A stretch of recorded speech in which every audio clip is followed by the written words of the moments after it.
up streaming on Wolf Crypto right now. Let me double check. And we are, yeah, I think we're live. Very nice. Very nice. All right, guys, everyone, welcome to Wolf Crypto. It's great to have everyone here. I'm very much excited to talk about the RWA world. You guys know this is a space or a sector in crypto that I learned about this year, really, and dove into because it just felt like it had more substance, I guess, to the sector. And the more just week by week I kept coming to the conversations, I was like, dude, this RWA world is something to pay attention to. We've actually had a lot of spaces talking about the tokenized yield sector, and this entire world is actually, there's so many people participating. And so I figured this would be a great time we have Dennis Dinkelmeyer on, coming over from MIDAS, and we're gonna be talking about all the things I just mentioned and his company, what they're building out there. So Dennis, thank you so much for joining me. I'm really excited to get in the conversation. Likewise, absolutely delighted. So, okay, so this would be good just for a foundation. Just give us the 1 minute high level just overview of what MIDAS is, what you guys are trying to do. And then I kind of want to get in a little bit on your thoughts and thesis towards the broader RWA world. But why don't we just start with MIDAS? Perfect, sounds good. MIDAS is an asset tokenization platform, and we focus particularly on tokenizing assets around the space of stablecoins and Bitcoin. And our thesis here is really that we see that there are two assets that have product market fit in digital assets. That's Bitcoin, clearly, and stablecoins, clearly. You see the volumes, both at all-time highs presently. What MIDAS is really doing is we're tokenizing assets closely linked to those. So, for example, Bitcoin, we have a product that gives holders exposure to tokenized Bitcoin yield. And likewise, for anything close to stablecoins, we have a product that gives exposure to yield-bearing strategies on stablecoins, dollars. So could be UST bills, or could be tokenized basing strategies. We can go into details of them. Longer term, our thesis is, as the on-chain economy is growing, and you see a lot of excitement there, is effectively that you have more and more assets coming on-chain, and that means you will tokenize more assets. So in the future, I can very much see a future where we tokenize other products, for example, stocks, bonds. It may be other yield strategies, but that's really the genesis. So we are a tokenization project focused closely around the emergence of Bitcoin and stablecoins. Mm. So why do you think Larry Fink, BlackRock, one of the biggest, most well-known companies and people in the game, comes out just a few years ago, pretty much a bear. And then this year he's like, yeah, we're tokenized in the world. And as soon as that came out, I mean, at least for the normal person, I'm sure for the RWA people, you guys have been waiting on that. You know, you guys are like, finally, it's about time. But for me, we were all just kind of like, holy moly, like that gave a whole lot of credibility and interest in that sector.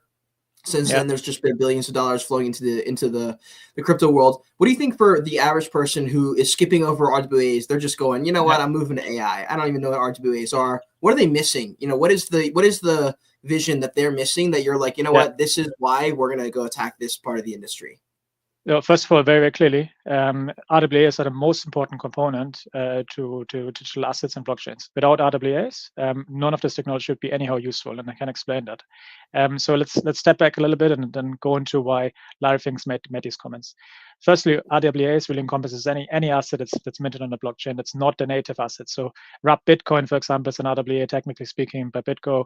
CBBTC is a version of an RWA. But more importantly, stablecoins. Stablecoins are the ultimate RWA. Stablecoins is really what sort of created a lot of the original DeFi summer and other applications. You really saw that USDT and USDC started to taking off during that period. And that's really why you're seeing adoption today. So really today you have many of the fiat-backed stables growing very rapidly, and this is because on DeFi these tokens earn a lot of yield because of certain of DeFi money markets, really, and we can go into details of those, but we don't need to for this conversation. So really, this is sort of what tokenization RWA really means. RWAs really encompasses everything from stablecoins, but also over time more assets, and this is where MIDAS comes in. Why is BlackRock and Larry Fink interested in this? Very good question. So you've probably seen over the last few years the economics of some of the stablecoin issuers have drastically changed. When Tether started in 2014, or when USDC came around in 15, 16, 17, really there wasn't a clear revenue model. Originally, these businesses actually said they have an issuance and redemption fee of a couple of bips and would generate margins this way. Actually, and at the time they weren't particularly attractive. They were interesting, but not necessarily to the caliber of what they are today. Today, Tether became the most profitable business in the world per employee. So it's remarkable. So over a period of 2-3 years, Tether became very, very profitable.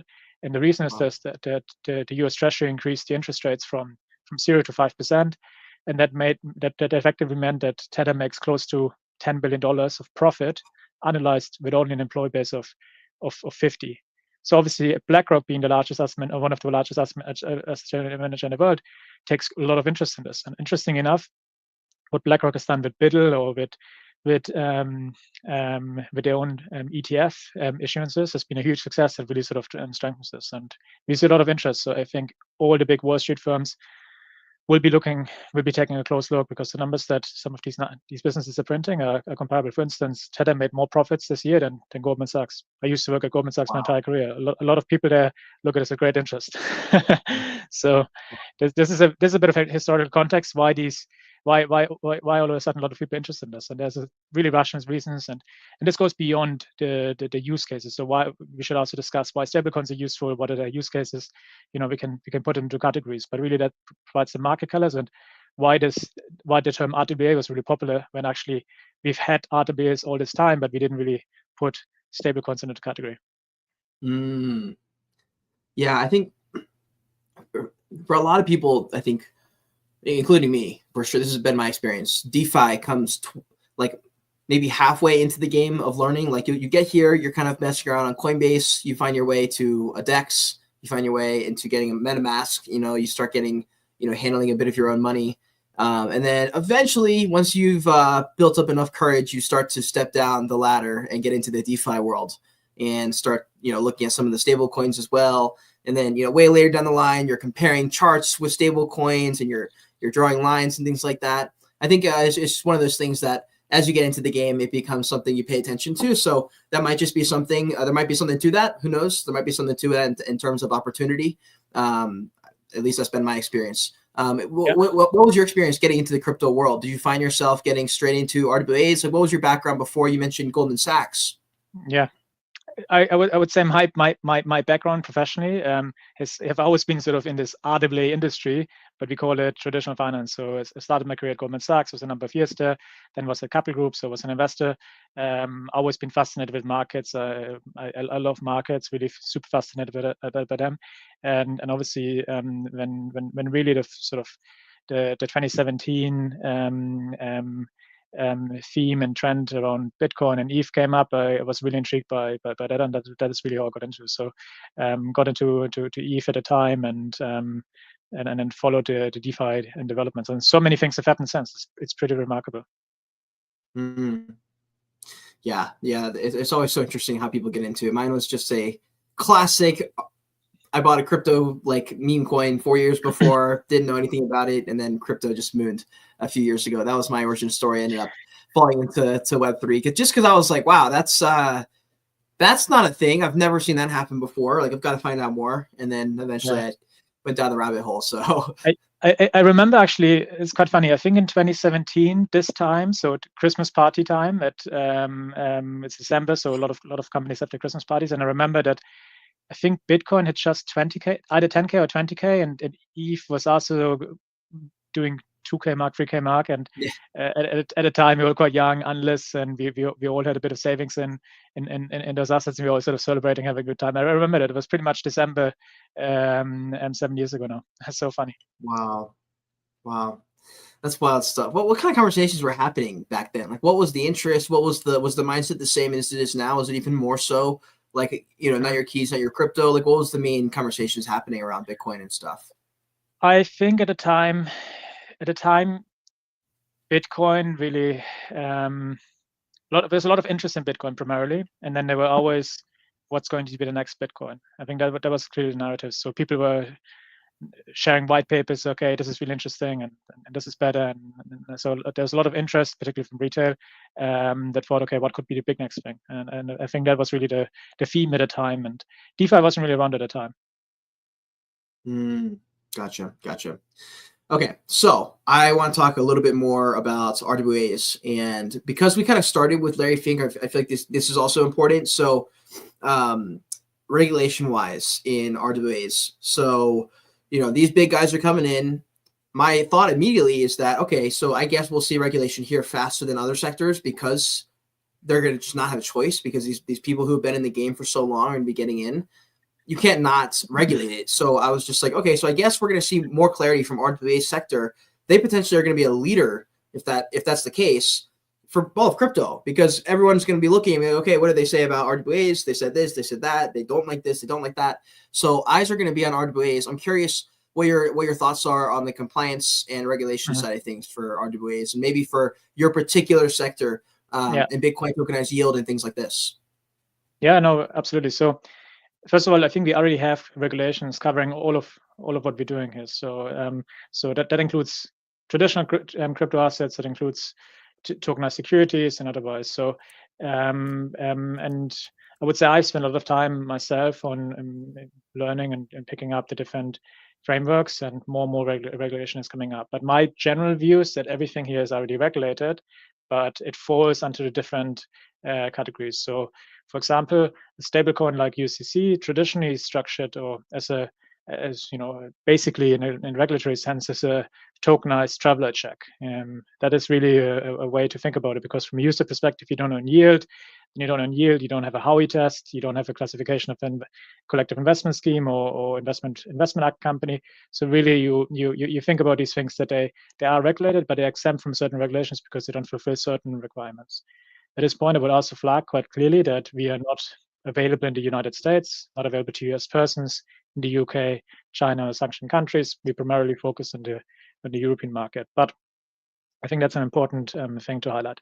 In terms of the regulatory landscape, RWAs in particular are much closer to this theme, because RWAs tend to be real-world assets, real-world securities. They try to give real utility, particularly utility coming from economic benefits on-chain. And then as soon as you are active in this space, generally securities regulation or fund regulation is very relevant. So without going to the details, I would generally say that RWAs can be generally very regulated. And there's a lot of connective tissue that has to be established. So, okay, one, you are regulated, you might be licensed, you might need an authorization of some kind. At MIDAS, we've done it, we've made an investment. And then you need a connective tissue. So you need brokerage accounts, bank accounts, maybe bank accounts for certain licensed banks, set it up. And then you might even go a step further. So you make sure that the assets are really secure, and assets being secure means you might set up a bankruptcy remote separate entity. So you have an asset company that holds custody of these assets. So there's a lot of things to dive deep, but I would generally say that most things in crypto are already regulated in one form or another.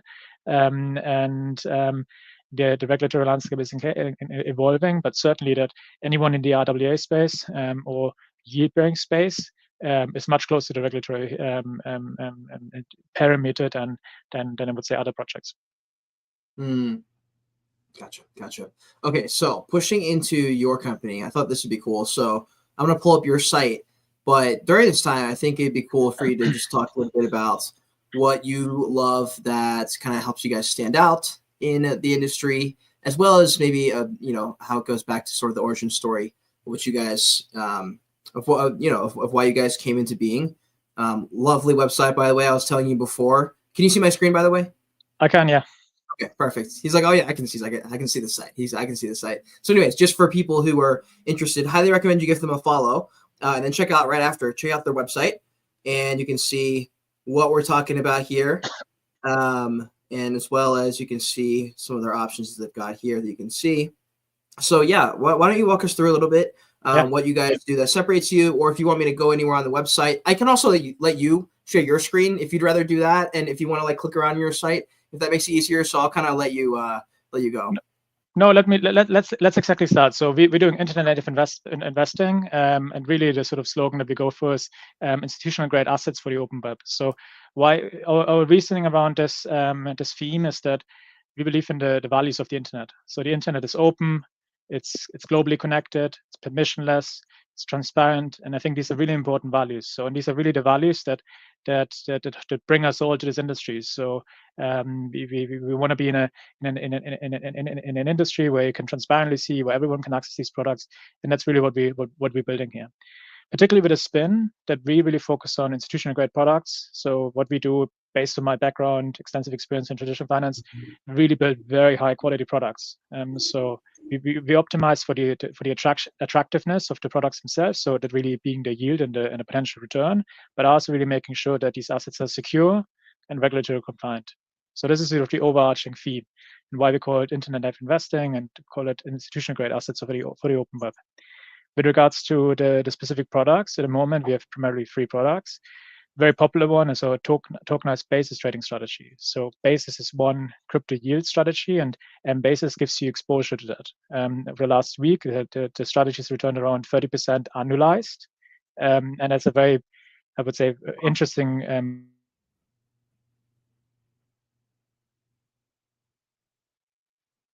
Oh, did he cut out? Dennis, you still with me? I think his connection dropped off there. One sec, guys. By the way, if you are watching, definitely be sure to give them a follow while we're waiting. I think maybe the internet dropped off, or maybe it switched off to service. However, yeah, give them a follow. Check out their website. Let me pull up their Twitter real quick. So this is them. MIDAS. Looks very, very nice. And I'll bring it back to their website. But yeah, he was just kind of walking us through these a little bit. Here, give me 1 second. I'm going to pop into Telegram, make sure nothing happened that's like an emergency. Says thinks the line drops. Okay. No worries. Hop back in. Cool. He'll be right back, guys. But yeah, definitely a super nice website here. Easy to follow. A lot of helpful information. Looks nice, easy, sleek. I mean, it's everything you need. It was actually funny. This is a bit of a side tangent, but for a couple of years there, I guess I still am technically. I work with a company, and they'll just call me up and be like, "Yo, you got time for an hour call?" This is like a paid collaboration, and they're like a research company, and they're like, "We just want you to walk through services and products and like let us know what you think about them." And I'll just go through and test it out, and I'll be like, "How does this work? Do we like this? Do we like, this layout? Is this the right word? Is this the right, do we like this blue color?" and things like that. So I've got like a ton of experience just testing out those products. So anyways, I thought that was interesting, but I think we got Dennis back here in the house. So yeah, Dennis, you back? I am back. Apologies, I think my line dropped. I'm connecting from my phone. I hope this works for now. No worries. Fantastic. So where did we stop? Yeah, my bad. I was just I'll bring it back. I was just kind of poking around a little bit, checking out the various options. I was talking to them that I had spent a couple of years, and I still am, and I work with a guy, and they're a research company, and they'll bring me random projects, platform services, just for me to test them out. And I was like, yeah, this is pretty sleek. If I was brought this, I'd be like, yeah, this is very nice. So yeah. Anyways, if you wanted to continue, I think we had just kind of talked about what MBasis gives you a little bit of exposure to. If you wanted to go through some of these options for people, what that even looks like. Yeah, exactly. Perfect. So we have 2 products that provide exposure to yield. It's dollar denominated. So anyone holding a stablecoin might want to choose between MBasis and MT-Bill. So they're different options. Basically, I would say the barbell approach, one higher risk, higher return, another one lower risk, lower return, but both, in my opinion, very attractive risk reward as a whole. Firstly, on MBasis strategy, or the token has generated around 29% APY last week alone. And really what this token gives you exposure to is to a crypto yield strategy, or derivative yield strategy, that is fundamentally around the the basis trading and funding rate strategy. So really, basis is a very widely used market neutral strategy, and this token encompasses this, and effectively the assets are invested in an institutional grade asset manager that executes the strategy here. So this is really the basis trading product, and the T-bill product is, as the name states, it gives token holders exposure to the US Treasury rate, at the moment around 4.8%. And the assets are effectively invested in an underlying collateral and eligible collateral. So these two strategies address holders that are holding stablecoins, and that's what I mentioned in the introduction of the conversation. We focus on tokenizing assets that are close to stablecoins. So anyone holding a stablecoin is probably better off using this product. Important to note that both of these tokens are effectively they have regulatory authorization, so there's no investment minimums, and unlike many other RWA projects, and also that these tokens can be used in DeFi, so they're on-chain DeFi ready. You can yield farm with these tokens on Morpho, Euler, or other money markets, and more are going to be added soon. And they're also permissionless, so you can transfer them peer-to-peer and engage with them in on-chain activity as you wish. The same applies to the same structure, the tokenization structure in terms of infrastructure and regulation applies to MBTC. However, this is a product that's nominated in Bitcoin, and in here users earn yield on the exposure to the Bitcoin holding, and they can do the same transactions on chain. And really, that sort of is a summary on the three products that we have today. Very nice, very nice. I have a follow-up question here as well, because I'm curious on your recent launch on Base Network and just kind of your thoughts in general across expanding to other blockchains like Solana. Like, there are people who are looking at these and they're like, okay, cool, nice options. Curious on the expansion side of things. Is it past a bit vision of the future and what you guys are cooking right now? I absolutely love this question. So I'm a huge fan of Base. So first of all, I wanted to thank Coinbase and Coinbase Ventures for the support. Coinbase Ventures is one of our investors, and we've launched in Base maybe 6-7 weeks ago, and we've seen spectacular growth in user numbers. People love it. We have a lot of momentum. We're getting transactions every few minutes, and we're super excited to bring more products to Base. Not just that, but also in the Base DeFi ecosystem. So we are supported by as a collateral asset on Morpho with some of the vault managers there, and I'm super thrilled about it. Not just because of this, but also I would say that Base is really something that closely aligns with our vision. Base has hundreds of users, real-world users that use these assets for real-world transactions, really because the asset is much more gas efficient to use and has a very high number of users transacting in stablecoins. So I love it. We're very aligned with the project, and I'm super excited to partner with Coinbase and Coinbase Ventures. Well, what are you hearing about? Like, what are the whispers about Base? Like, what are people missing? Because like Coinbase is it's Coinbase, so a lot of people are like, yeah, that makes sense, this should take off, right? I mean, that's what a lot of people I'm hearing are saying. So is that kind of your thought with Base? Yeah, I think it is taking off. I think when you see the growth trajectory, I think it's very, very strong. I think when I look at what the chain has, it has a lot to offer, really, because of the proximity to Coinbase, and obviously a lot of users are associated around the centralized exchanges. So I think it's very, very interesting. What it needs more, I think, one, it needs more time to mature. That's an important element, an important ingredient we can't understate.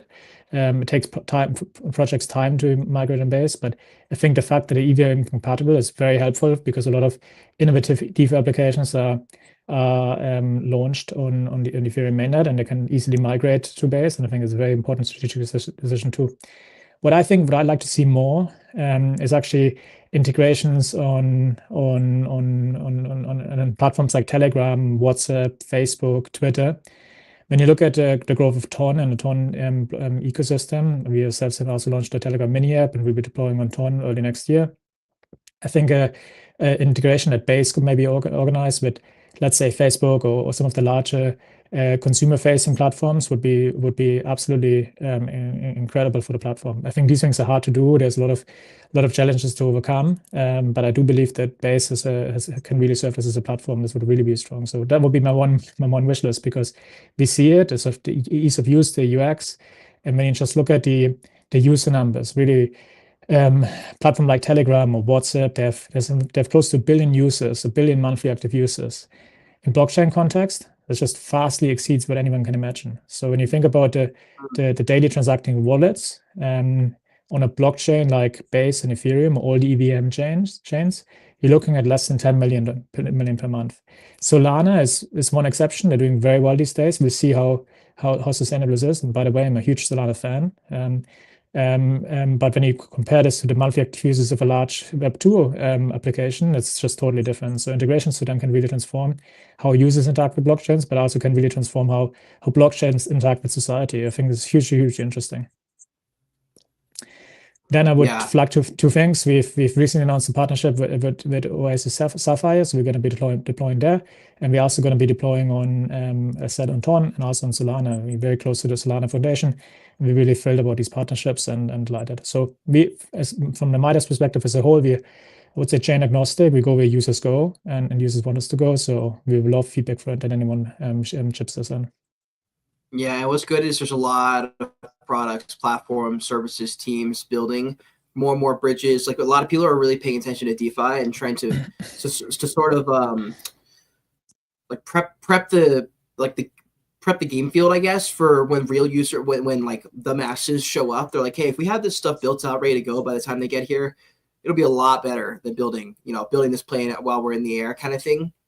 So I see a lot of conversation around chain abstraction, just general, like, hey, let's make it a lot easier to be able to engage with the other chains. Like that's what people ultimately want. There's no sense in like, making it difficult for other people. They're going to find a way if they want to. And I just don't think that's the right way. So I think you're right. Like you go to the people, like all the people are trying to get in. They want to get in opportunities, Yeah. One thing I can't understand is that really sort of this industry, sort of what we're doing is really blockchain networks. So be it Ethereum mainnet, be it Base, be it others, they're all networks, and networks require network effects. So networks are only really useful when a lot of your friends are joining the network and you can transact with them peer to peer. And these things are really hard to build, but once they're built, they typically don't go away. So I think that's something we need to keep in mind. So I think you need to create very good use cases for your core users and then make it really simple for others to join. And the way I see the sort of user journey and funnel is really today a lot of people at the Christmas parties will be having conversation. Okay, Bitcoin hit 100K. That's really exciting. And this could be conversations from my old colleagues at Goldman Sachs. So it could be my friends playing football at the weekend and soccer at the weekend, and they're going to be saying, okay, how do I buy Bitcoin? And Coinbase or an exchange like Binance is a good start. And then they double their toes into a centralized exchange, and the exchange will then be sending them emails. Hey, have you heard about Dogecoin or some other one? And they will be investing in another. They might make some profit or make some loss, but they might find it interesting. And over time they definitely will come across stablecoins, because in some of the exchanges that you can only really settle in dollar and stablecoins. So when they sell, they will always end up in a stable. And then I think, okay, what is this stablecoin? And okay, this looks like $1. And if I have this dollar and can put it into DeFi, maybe Aave today gives you 15% yield, and that's very attractive compared to my Robinhood account or Hargreaves Lansing account or US T-bills, and they take an interest, so they learn about it. So over time, the user starts with one or two fairly well-known and understood products, and then they dive deeper. And I think ultimately, what the industry needs to do better is to make the user experience as simple as possible, because it is truly very complex. The average person doesn't want to deal with the risk of losing a private keys and all of these things. So there's a lot to be built, but I'm very excited about what the future is to hold. On when you mentioned a ton integration, maybe Telegram, would you envision it as it being like an external browser, or would it be inside of Telegram people would be storing their assets for yield, or how would you envision that maybe coming together? There's two elements. There's one Telegram mini app. So Telegram mini apps are really like web applications run on Telegram. So they make a very simple user experience directly on the Telegram browsers. You can go to a Telegram group and then click the button, launch the app, and then you're directly there. And the vision here is that really you have a very simple user interface. Anyone can use them. And then over time, you add assets. So it could be, Basis, MTable, stocks, or other products that you can directly acquire from the interface of the Telegram mini app. And I think that's really exciting. And what Telegram is doing to make the user journey simple is remarkable and really, really exciting. So I think this is a very interesting development. Yeah, and we've we did a podcast with Yatsui from Animoca. I believe Animoca has a lot of interest in the Ton ecosystem. So you've got some big players who have a vested interest in doing this space right. You know, I'm pretty bullish on Ton. I've seen a lot of people talk about it. It's been a bit more quiet as of recent, but we'll see what happens. You know, at least that's been my experience in the spaces talking about crypto. Yeah, me too. I think there's a lot of exciting updates to come early next year. And when I look at what sort of WeChat has done and in China and Southeast Asia, and what Telegram is seeing and doing, you see actually close resemblance. So WeChat really is used financial applications, gaming, and chat. And the reason why chat is so important is because you and I, we interact with our friends every day on WhatsApp or on chat on some messaging platform. So you really have very high daily retention, and then you cross some services or financial services, so you really become a super app. And I think Ton and Telegram is doing this better than nobody else. When you look at outside the Europe and the United States and outside China, so excluding WeChat. So I think it's a super interesting application, and building this on blockchain rails really suits Telegram very well, because when you think about assets, blockchains really help you to transact value. The internet is about information, blockchain is about value. And transacting value in a messenger is very complicated, because if I try to send you money and you live in the Philippines and I live in Germany, that's very difficult. But actually with stablecoins, it becomes seamless. And that's really where the biggest application of the Ton blockchain comes in. So I'm incredibly excited. This takes years. This is very not easy to build. There are a lot of considerations to take, but I think ultimately this can truly change the world. So it is worth a cause to work on. Yeah, definitely. I'm very much looking forward to seeing how this all comes to fruition. It's kind of fun because the industry's changing and we're actively molding it. I said this on a space the other day, but we're actually molding the space as we go. Like, these announcements are rolling out in real time, and there's human beings behind some of these announcements. I mean, all the announcements in crypto to push some of these things forward. Like, every time we see a regulation win, there was someone like fighting for us literally in the courts, and they had a win, and then they got to post that announcement. And so I'm like, wow, this is insane. These things, like these regulations, like us watching the RWA sector of crypto being built is happening quite literally in real time. So I'm very much interested to see how that begins to develop. And a TC integration would be that would probably be massive. That's it's been a proven way to get people onboarded. So I'm curious here, as more and more people start to get funneled in, especially as beginners get into it. Beginners are particularly well known for getting wrecked, clicking links, getting scams. I mean, we're all able to be a victim of that. I just got scammed a couple months ago, unfortunately, and I've been in the space for a minute, so I know it can happen. So I know part of the conversation will be like, well, like, what if I do the wrong thing? But I think more people are probably more just interested, like, how do I know that my assets are secure? Like, how do I know that you guys can protect my funds? I think that's probably what they're more thinking. I think the term regulation is scary for a lot of people, but actually, ultimately, I think I personally think it's very important. When you look at I studied economics at university, and one thing I remember really well is like why nations fail. I thought it was a very interesting sort of theme. Daniel Acemoglu, I think he won the Nobel Prize this year. He talked about, and a lot of research on why nations fail, and he looked at what colonies of the British Empire have done in Spain, and actually looked into how the legal systems that were exported from the UK and other countries have impacted the development of those nations that they formerly occupied. And there's an interesting finding that countries with a very sound legal system tend to be much more successful in the future, and countries that don't, they end up in problematic situations, be it dictatorship or otherwise. So really, property rights are one of the core things that drove sustainable economic growth. And he's done a lot of research around this and effectively controlled for variables. And it's very academic, but effectively, this was one of the most fascinating things I've learned in my years studying economics. And I've always taken this lesson away, that I felt it's very important to have clear laws, clear rights, and to punish people that go against it, but to let people go with products that are in compliance with regulation. So I think the problem that the industry has faced is that, one, that regulations weren't clear because products are new and you don't know where you fall under. So that's problematic. And then other than this, I think there may have been some circumstances where the regulators overreacted on certain things, so wanted to send a sign, because indeed a lot of people were scammed, and that probably is they wanted to find a way to deter criminals to engage. So it is a definitely complicated situation. But I actually personally, I don't, a lot of people in this industry actually, they say, oh, permissionless, and I want to be on chain and anonymous and all of these things. But actually, I do think it's very important to have clear rule of laws and define it. And obviously, these discussions are as complex as democracy and the constitution itself is very, very complex. But I personally, I think clear regulatory frameworks are important. Adherence to regulation is very important. And then building a product that's ultimately successful. So I don't like criminals using blockchains. I don't like people using blockchains or stablecoins to engage in illicit activity. It's bad, but it is possible using these transactions. But it's also possible using traditional financial ways where you transact in fiat. It's also possible to use this. So these conversations are truly complex, but I don't think regulation is as bad of a term that it seems, and it's very important to actually have that.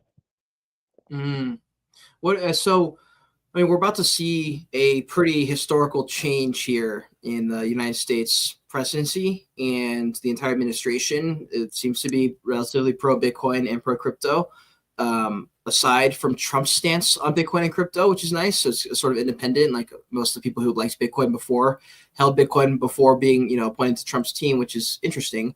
So I'm curious what kind of inflow /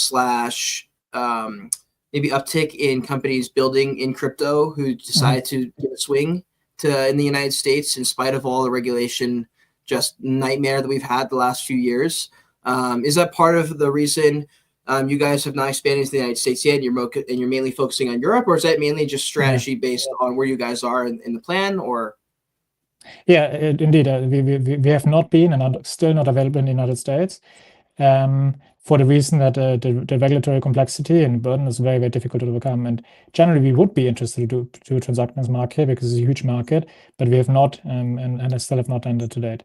And that was primarily because of regulatory uncertainty, and really not the lack of regulation, but the lack of uncertainty, the lack of certainty, because there's no clear way to implement something, because you could invest millions of dollars to build a product, which we have, but then you still don't know certainly what you can do. And that was the problem. I believe what is happening right now, I think without going on any particular side, it's unquestionably a positive thing for the industry, for crypto industry, that you have a regime change in regulatory interpretations. You have a general euphoria of optimism, which is very positive. You can see it in the price, Bitcoin close to 100K all-time high. And even just the general terminology and language used by some of the leaders in the administration definitely is very pro crypto. So I think it is going to change the industry, and it's probably going to make the industry much more widely accepted. We'll be talking in 2-3 years' time about this, and I think we will not look back. It's very nice. Well, that'll be hyped if that ends up getting released in the United States. So, yeah, well, Godspeed to Trump and everything going on there behind the scenes. I know some of those regulations can probably I just know that you can. I just know that there are strategies to kick those things down the line, and I think some people have expressed fear that maybe crypto and Bitcoin regulation is not that high on the Trump administration's list of priorities. That might be true. So we'll see what ends up happening. I guess it's possible that it depends on the amount of push we're seeing on the door, maybe like the amount of companies saying, hey, like we really need this, and making noise, like the same way the Bitcoin community did to get Trump's attention in the first place. And I mean, he chucked a bunch of things towards the Bitcoin community, and I was like, good grief, this guy's like, at least he sees like, hey, these guys got money. These guys have something I need. My view is that I think, first of all, regulation is not a bad thing. Regulatory clarity is a very important component, and I think you will have a much higher likelihood of getting regulatory clarity. And you might get more regulation, but at least you get clarity, and that's actually what prohibits most companies from operating. So that's the most important thing. Secondly, when you just look at, I think Trump went to speak at Bitcoin Nashville. Eric Trump is at the Bitcoin conference.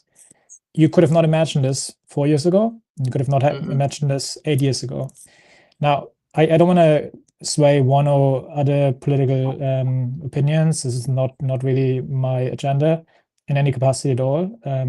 But from an industry perspective, it has always been something that hurt the industry more than it helped. And now actually I feel it's going the other way. And so that's probably a very interesting trend to follow. So I think we'll see more regulatory clarity and just higher more support from the administration, and that's probably going to be a positive thing for the industry. Yeah, speaking of things that are difficult to navigate, what are some challenges you guys faced while building in this sector, in this journey? I think there's a lot of challenges that you face in the sector. So I think number one, I think you're working with a market, right? So I spent my entire career in markets. I love markets, but markets can be very tiring and very draining at times. The market is unpredictable and unforgiving. So interest rates go up, interest rates go down. Nobody knows. Nobody will know. Nobody will ever know. If you knew, you wouldn't have to work. But I think the markets, first and foremost, are something you wrestle with every day. Something is in favor today and something is not in favor tomorrow. So we build a product portfolio that supports it both. T-bills, what we see in a market that is more bear market oriented, in a market that is backwardation, less interest for leverage, and basis is the exact opposite, more contango, more bull and bear type scenario. And I think that really reflects our strategy. The second thing we discussed already extensively, regulatory topics, and we spent a lot of financial resources on this and a lot of my personal time in this. So we really are closely working with regulators and doing our very best to adhere to every regulatory question that we can imagine. So that is really first and foremost. And then we really focus on building a very high quality product, and that involves security. So smart contracts, digital assets can always be subject to hacks, scammers. Wherever there's value, there's going to be people that will try to extract value in illicitly, and it's a big focus from our perspective. Yeah, definitely. I'm also curious here. So, like, when you're speaking about RWAs to people in general, how do you go about it? I guess is the question, because you got to probably tailor your conversation a little bit based on whether you're talking to a retail consumer or one of your friends versus like a lawyer, or if you're in a room of politicians, you got to amend the strategy just slightly, Yeah, it is quite funny. I do realize that I'm quite fairly deep in the weeds, and it's just such a complex industry with regulation and smart contracts and technical things that, generally speaking, I speak to a lot of lawyers, a lot of smart contract developers, a lot of DeFi experts. So that is really where I spend most of my time, and I love it. It's such a fascinating industry and such a pleasure to work on this. Intellectually, just find it really fascinating. That's really what drives me. And I think you'll find that when you immerse yourself in this industry, that you find a lot of smart people working some adventures. And that's actually giving me a lot of energy and motivation every day. Today's my mom's birthday, and she turned 61. And it's very hard for me to explain her why I left Goldman, which she knows, and she's very proud that I did, and do what I do now. So she doesn't really know, and she's sometimes complaining a bit. Okay, so what do you do? And I can't explain my friends what do you do. So I think we're not at a user journey yet where someone that's north of 60 would use stablecoins, unfortunately. Wow. It's funny, actually. I was getting an Uber from the airport. I was getting back from Art Basel a couple of days ago, and my Uber driver, I think he was in his 60s, and he was asking what I did. I ended up when I was talking about the industry, he knew about Bitcoin, and it was curious because I didn't mean to. I didn't really think about it prior, but I ended up leaning with the Bitcoin leading conversation, I guess, like why Bitcoin needs to exist, sort of thing. When we have what we have with the finance worlds in the United States, and what we have in our current world. So I was explaining a little bit about Bitcoin. He got that, and then I ended up transitioning into the tokenizing the real world assets as my second argument, because I was like, this will probably make the most sense to him. I could probably sell this idea, and he was not totally turned off by it. He was like, okay, yeah, like that actually kind of makes sense. Like, yeah, like these things check out. And I was like, you know what? I think if you don't have barriers up against it, the arguments really aren't that hard to sell. Like, I think people can grasp it. And I think the new generation will grow up with it around it. Like, what are your thoughts on all this? Well, next time you can tell him about MIDAS and what we're doing. So I'd be absolutely delighted about this. I think a lot of people you realize when you work with a bank and you send you receive a salary, or you send money and you pay fees for it, and it takes 2 days to arrive, and the bank makes the overnight rate, and you realize that actually it's a very, very poor solution when you really think about it. And also that's banking for consumers. Banking for businesses is vastly more complex. So in a prior life, I invested in Shopify and some of the largest e-commerce companies in the world. Wow.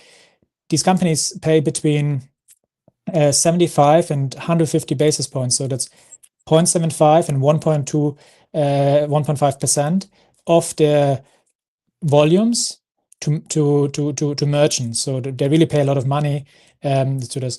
When you think about it, the average Shopify merchant, maybe has a complete margin, so net income margin of 5%. Or coffee shop, coffee shops maybe between 5 and 10% when you include all the costs, depreciation from the assets, all of these things. Now, 1.5% or 5% is almost 20% of profits. So you think about if you didn't pay a payment processor like Stripe or others 20% of your profits, you would basically have to go to work from Monday to Thursday and take Friday off, and you have no change in your total income. You just pay every Monday that you work. Just think about it. Every Monday you go to the office, not a good day. That Monday you don't even work for yourself. That Monday you only work for the company processing your payments. When you think about it, on blockchains, peer-to-peer, you take that company out. I don't transact with a company, but I transact directly with a merchant, and that's why stablecoins is so powerful. And if you do it with our products, the yield-bearing stablecoins, you even get the yield from US Treasuries, and that's the ultimate vision. This thing will take 5 years' time, 10 years' time, super hard, super complex, a lot of regulation. But when you think about the economics of this, it's actually super, super, super important. So PayPal, Shopify, Visa, MasterCard, they're some of the largest businesses in the world. I know many of my friends that invested in those in the past, colleagues and friends. They're known to be very, very strong network effects, very powerful, very capital light. And because of this, they can charge these fees. So smaller merchants in particular, mom and pop shops, they have less, let's say, bargaining power in the equation. They get rates that are much worse than, for example, Walmart or Target. And they're actually paying quite a lot of money for really just settling transactions.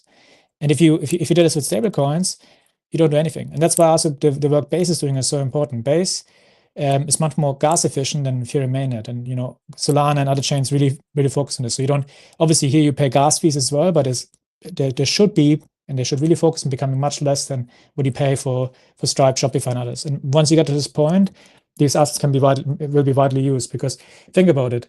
You get a 1% cashback on every transaction you do with a stablecoin. This could be a very good way to get a masses on. So instead of using a bank account, you use this app, call it MIDAS and whatever, or a different company, and you just use our card, and all of a sudden you earn 1.5% on top of all the other rewards, all the other air miles that you get. I think this could really adopt this. But look, this is a 5-year, 10-year journey. But I think this is something very important. So the Uber driver that you took, he paid 12% of his income to Uber. And he probably paid 1.5 to 2% to Stripe.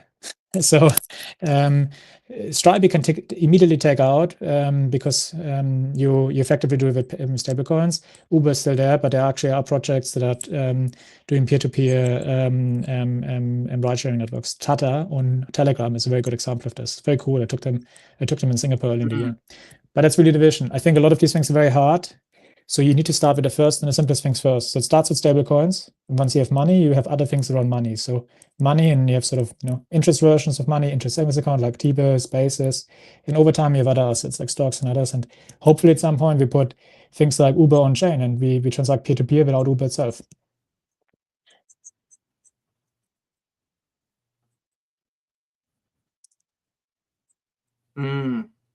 Yeah, definitely. I think that's one of the big sells for crypto. It's just the fact that you don't need those intermediaries. This is kind of, I guess this is tied to the topic. I guess it's entirely related and also entirely unrelated at the same time. But we're talking about RWAs. So like the stark opposite was like the big hot word of last cycle, which is the meta upside down inside this metaverse. What are your thoughts on that? Do you think this is going to happen? Are we going to have both? What are your thoughts on regulation? Is this, if this happens, what is the timeline? Like, just general thoughts on metaverse. Metaverse. I have no strong view. This is an area that personally doesn't excite me and doesn't intrigue me that much, I'll be honest. And I've not immersed myself a lot within it. So I actually don't really know very much about the metaverse. I think RWAs is a very different thing. Stablecoins is an RWA. Stablecoins have been around for 5 years plus. They're the largest asset class. Metaverse, in my opinion, was maybe a time to be, but I don't know. I honestly don't know much about it. No worries. No, I just didn't know if you had a thought. I was just going to be like clickbait, RWA person, like real world asset No. on metaverse. I thought it'd be an interesting take. Yeah, so we won't get I you get it. canceled today. You evaded my trap card. Okay, yeah. You can send stuff. You can send stuff on my Twitter and get me shit for it. I love it. By the way, for anyone who's watching, definitely be sure to give Dennis a follow and check out MIDAS as well. They should be tagged up in the title. And if you're on YouTube, go to the description and you can give them a follow. They'll definitely have updates coming out soon. A lot of things cooking. So you're not going to want to miss that. Definitely turn on their notifications as well. So I feel like we could do some, I feel like, just a bit of casting vision into the future. What are people expecting? Especially, so maybe two questions. We can go two different directions real quick. So one could be if they get onboarded today, they jump in, they click one of those options they had. What do those next steps look like? Just like right after. And then second, we can talk about things you're looking forward to, any upcoming partnerships, things like that, just over the horizon, if you can leave us with any. Really excited about this. Yeah. So you, again, only not available for US users today, so unfortunately they have to wait. But for anyone else that's not in that's in an eligible country, basically just go to midas.app, our website. You find our Twitter, click on the product that intrigues you, and then you can directly connect your wallet, and you're ready to go. So it really is as simple as that. 2 clicks, actually 1 click, and you can acquire the token completely with your wallet. So that's super simple process, and you can redeem it in the same way. As far as partnerships, follow us on Twitter. You'll see something really exciting in the DeFi space on Monday or early next week. So you'll have to wait for that. But I think it's a really important integration. We've been working very hard to make those happen. So it involves some of the largest lending markets and money markets in the industry. So super pumped about it. Wow, very cool. What's one thing that you're just super bullish on in the crypto world that you're looking forward to? It could be a trend or something in RWAs, could be unrelated. Prediction markets and RWA. So prediction markets are very interesting. You will see a lot of venture funding going to prediction markets. And then I think in the RWA space specifically, I really feel that stablecoin payments can change the world. So if you do payments in stablecoins, they can be really powerful. And we've discussed this a little bit with the Uber driver, with the Starbucks example. It can really drive many efficiencies for the merchants, for the consumers. But these are the kind of things that take you 10 years to build. So these are the most exciting things in blockchains, in my opinion. Very nice. We got a couple last questions. One of them I always love to ask is what the day in the life looks like for a founder in this world. What's it look like? An average day, if there's any kind of consistency. Maybe there isn't for a founder, but not a lot of, honestly, not a lot of consistency. I wish I had a better answer. Best way I can describe it, you're trying to catch your own shadow. So you're trying to catch your own shadow. I think you as I said earlier, sort of a lot of things tend to be not market dependent. You can't predict the market, so your priorities and your cadence to this shift. So you really have to execute very fast. When the market moves, you have to execute and really have to be prepared ahead of time. So that's really important. At the same time, while you're running fast and building an airplane while you're flying, you have to make sure that you're really careful about security, regulatory topics, and asset safeguarding. So as much as you want to run fast and build and grow, and do many other exciting things, security first is first and foremost, super important.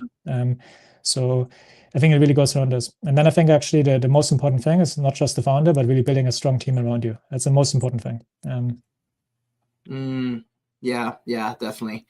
I will echo that. The team setting, if you're going to work on a team, you got to find the right people, because the wrong people on a team, I forget what they say, something about a sour apple or a rotten apple and it spreads or something like that. But you can have situations where you can get derailed. So definitely choosing the right people, having, they've got to have passion first. They've got to have some kind of interest in some kind of vested interest, I feel like, because things are going to get tough, especially if they're going to be there long term with you guys building. You got to make sure that there's something there that's going to hold them for when the times come that are tough, like a bear market or a full retracement or some FUD or something like that. So anyways, I guess I'll throw this last question to you. Just any last call to action / things you want to, leave with the audience they should be aware of, or just anything like that. I'll kind of let you have the stage for it. Follow us on Twitter and send me any questions on Twitter. So I'll be delighted to extend the conversation there. And thank you very much for having us on the show. Apologies for the camera topic. It's my mom's birthday today, and I'm with my family. So it was super good to see you nonetheless, and hopefully the connectivity in the video was okay. Absolutely. I think there was an amazing conversation. I learned a ton. Wrote down some notes. I don't know if you saw us typing a little bit every now and then, like the moment in the podcast when it happens, so I can go back to listen to that clip.